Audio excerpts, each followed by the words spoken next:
Now we've got number 8, or as we know them, the 8th man, Mpilo Gumede. Welcome. Thank you. Thank you.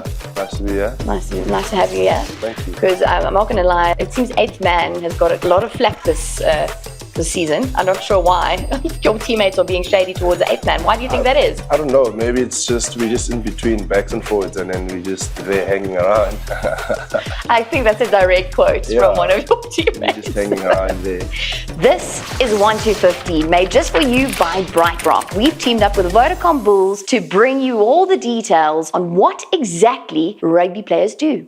8th man is quite a cool position in a sense, is that you're last to bind in the scrum and you get to do a lot of things. You can look flashy, but you're also part of the heart of it, you know, the engine room. Tell me about the job of an 8th man. I mean, I've played 7 and 8 and lock, and I think 8 man is just a link between the backs and the forwards, but it's not much different from 7. You need to be fit, you need to work around the park, you need to jump. I must say it's the most skillful player when it comes to the forwards, but a lot would disagree with that. But I think it's more like 7 and 8, but 8 is just you link between the two, which is back and forwards. Again, you're at the back of the scrum.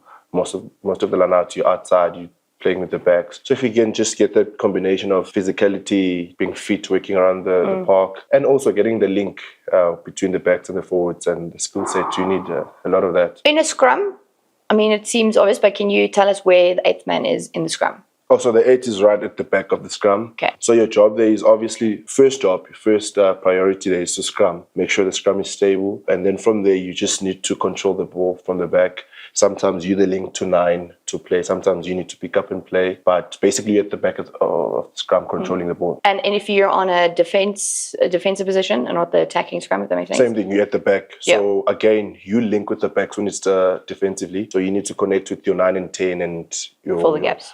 Fill the gaps, yeah. Okay, and then in terms of skill sets, what's important? I mean, you said be quick around the field and you'll be able to jump. And so is it a bit of an all-rounder, as you would say? Exactly, a bit of all-rounder, because you need being able to pass, use your feet. So you almost have to be, you don't create opportunities, but you must be able to create opportunities. Okay. You know what I mean?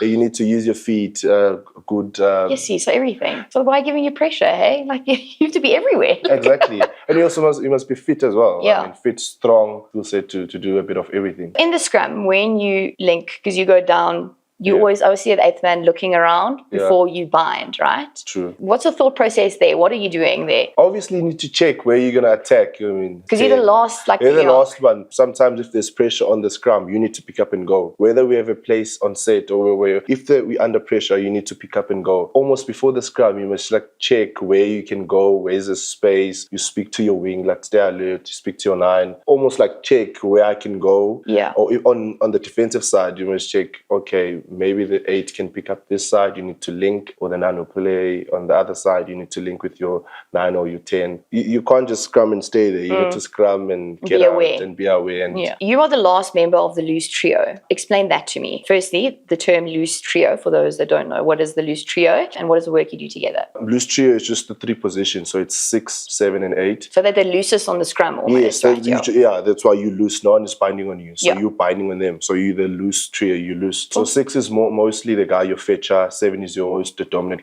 carrier. 8 is the link with the backs. So we almost have different jobs, but if you watch the game, you think we do the same thing, but really don't. Okay. But if you watch into detail, 6 is mostly a fetcher, and 7 is a dominant ball carrier, good tackler. 8 is a link, a bit of skill. I'm a fan in the stands, and I want to see what the 8th man does. Where would you, shine? He runs, he's more athletic, he runs with the ball. Defensively, he's all over the park, but mostly you'll see him attacking. Okay. Yeah, when he's attacking, good ball carrier, using his skills, his feet and everything. But I think it's mostly attacking, but you have to defend as well. Okay, fair enough. I feel everyone needs to be able to do that, right? At some level. Yeah. In terms of the position, you obviously 7 and 8, but when did you first play in this position on the back of the scrum? That's actually interesting, because junior school I was a prop and hooker. About grade 8 I went to lock. Grade 9 I played 8 and a bit of 12 and 10. That's when I started having a bit of skills there. Okay. I don't know where that came from, but you felt it in you. You know what I mean? When it came grade 10 onwards, I was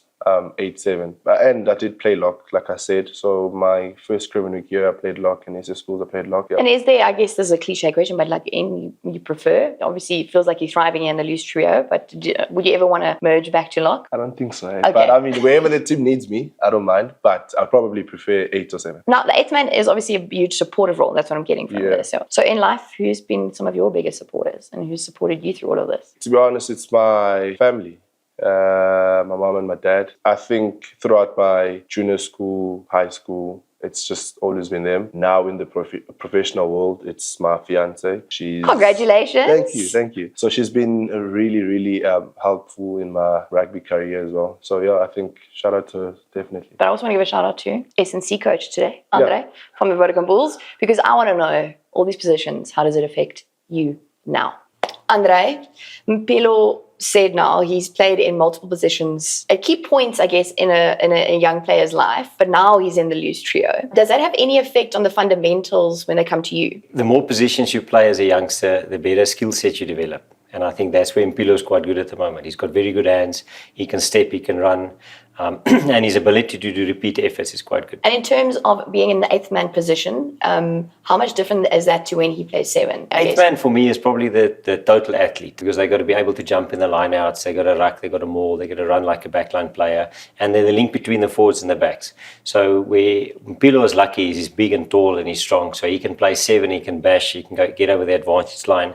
And at 8, he can play multiple roles for us. So what are we working on in the gym with an 8th man? Complete athletic ability. So he'll do a lot of cleans, deadlifts, jumping, multiple movement patterns, different exercises to enhance his skill sets. So it's not the same as what a lock would do, or a forward would do, or a back would do? I think it's a mix between so everything. So it's literally everything. It's a little bit of a mix of everything. So you get to train with everyone. Did I want to go train with the scrum off? Can you do that? I can do that. Would Andre allow that?